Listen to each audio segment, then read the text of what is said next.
네, 미국 현지의 경제 동향과 소식들을 전해드리는 맨해튼 나우 시간입니다. 오늘도 오하이오 주립대학교 자산관리학과의 겸임 교수이자 JC 회계법인의 대표로 계신 지호준 박사님과 연결해 보겠습니다. 안녕하세요. 안녕하세요.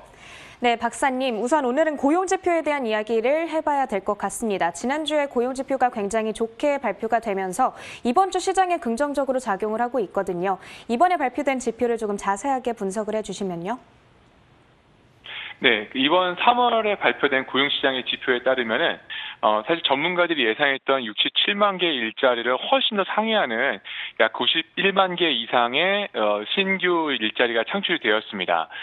근데 특별히 더 이런 그 숫자적인 부분보다 더 의미가 있는 것은 미국의 80% 이상을 차지하고 있는 그 서비스 섹터라고 불리는 여행 레저 산업, 건축업 또는 부동산 이런 소매업 중심으로 고르게 이런 그 고용 지표가 향상되었다는 부분에 있어서 매우 고무적이라고 볼 수 있을 것 같고요. 하지만 좀 이렇게 그 조심히 봐야 될 것은 여전히 저희가 생각하고 있는 것은 기대하고 있는 것은 코로나 이전에 800만 개 이상의 일자리가 여전히 부족한 상황입니다. 그래서 이런 것들을 봤을 땐 여전히 갈 길이 멀지만 지금 그 이제 균등하게 여러 분야에 걸쳐서 고용 지표가 개선되고 있다는 부분은 매우 긍정적인 모습일 거라고 생각을 합니다. 네, 그래도 아직 팬데믹 이전까지 회복하려면 갈 길이 조금 많이 남은 것 같습니다. 그렇다면 미국의 고용시장이 안고 있는 이 문제점들은 구체적으로 어떤 점들이 있을까요? 네, 고용 지표가 이렇게 쉽게 회복이 안 되는 여러 가지 이유가 있겠지만, 제가 두 가지 정도를 조금 요약해서 말씀을 나눠보면은, 첫 번째로는 저임금 노동시장의 불안정, 또 두 번째는 그 자발적인 실업자들에 대한 두 가지 문제가 아마 가장 큰 요인 중에 하나가 아닐까, 두 개가 아닐까라는 생각을 해보게 되었습니다. 첫 번째로 이 저임금 고용시장의 불안정이라는 부분들은 소위 말해서 15불 이하의 저임금을 받고 있는 실업자, 그 노동자의 경우에 고용인의 경우에는 지금 현재 이런 그 공급 부족 현상이 많이 나타나고 있습니다. 특별히 그 100인 이하의 중소기업들 중심으로 여전히 그 채용을 하려고 하지만 실제적으로 그 공급이 안 되는 상황 속에서 이 구인과 구직자 간의 그 수급이 매우 불균형한 상황이 첫 번째 이슈가 될 수 있을 것 같고요. 두 번째로는 이게 자발적인 실직자에 대한 부분들이 있겠습니다.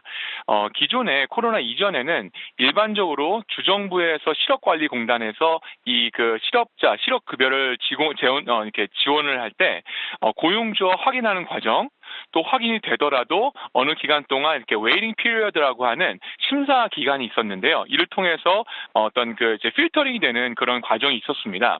이번 코로나 이후에 그 실업급여를 신속하게 지급해야 되다 보니까 이런 절차가 간소화되고 또는 면제되었습니다. 그러다 보니까 더 많은 사람들이 신청을 할 수 있었고 또 그 중에는 본인의 상황과 상관없이 그 자발적으로 실업자가 되는 그런 그 부분들이 많이 있었었는데요. 특히 이런 부분들이 직접적 영향을 받는 그 산업이 사실 중소기업들입니다.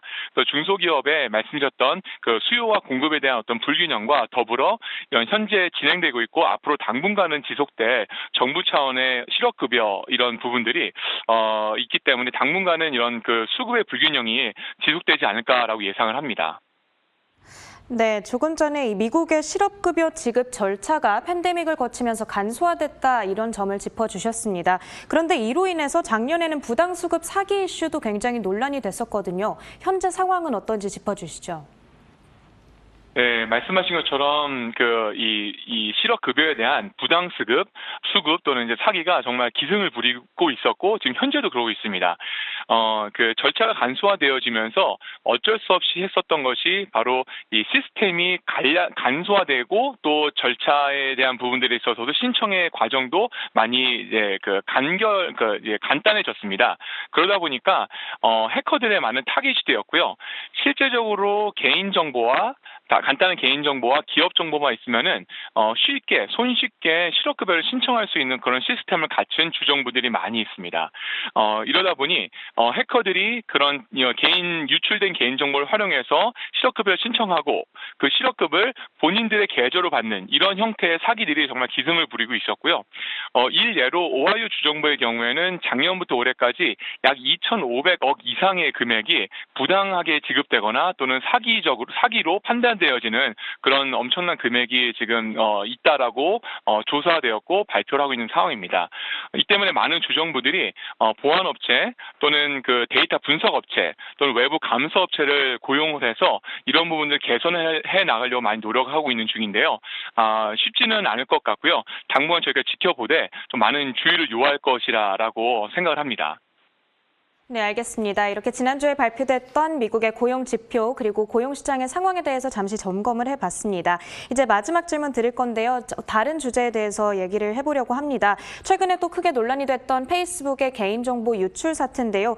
피해자 가운데 한국인 이용자도 12만 명 정도 포함이 됐다. 이런 얘기가 들려오더라고요. 현지에서는 어떤 목소리들이 지금 들려오고 있습니까? 네, 페이스북에서 약 총 5억 명 이상의 개인정보가 유출되었다라고 이제 발표를 했죠. 근데 페이스북의 입장은 예전 정보다 2019년도 자료이기 때문에 문제는 없다라고 얘기는 하고 있지만 그래도 여전히 개인정보의 많은 정보들, 이메일 주소, 생년월일, 이름 등의 개인 주소들이 유출됐다는 것은 매우 중요한 의미가 있다라고 생각을 합니다. 특별히 말씀드렸던 것처럼 지금 현재 실업급여에 대한 부당수급 등을 포함해서 금융사기 또는 이제 불법 마케팅 등으로 이런 자료들이 충분히 활용될 수 있기 때문에 앞으로 저희가 이런 페이스북뿐만 아니라 다른 형태의 온라인 정보, 개인 정보에 대한 더 많은 주의를 갖춰야 되지 않을까라고 생각을 하고요. 또 더불어서 이런 개인 정보 유출이 결국에는 중소기업과도 연결이 되어질 수가 있기 때문에 또 중소기업 차원에서 또 개인 고객 정보에 대한 관리 또는 개인 정보에 대한 관리가 좀 더 주의를 요할 것이다라고 생각을 합니다. 네, 알겠습니다. 페이스북의 개인정보 유출 사고는 이번이 처음이 아니죠. 2016년 미국의 대선 당시에도 8,000명 이상의 피해자가 발생했던 바가 있습니다. 이번 일이 또 이런 비슷한 일이 일어나면서 페이스북의 보안 수준에 대한 지적도 많이 제기가 되고 있는데요. 그래도 다행히 주가로의 영향은 미미하다는 점까지 투자자들께서는 참고해 주시면 좋을 것 같습니다. 오늘 인터뷰는 여기서 마쳐보도록 하겠습니다. 지금까지 미국 오하이오 주립대학교 자산관리학과의 겸임 교수이자 JC회계법인의 대표로 계신 지호준 박사님과 말씀 나눠봤습니다. 오늘 말씀도 고맙습니다. 감사합니다.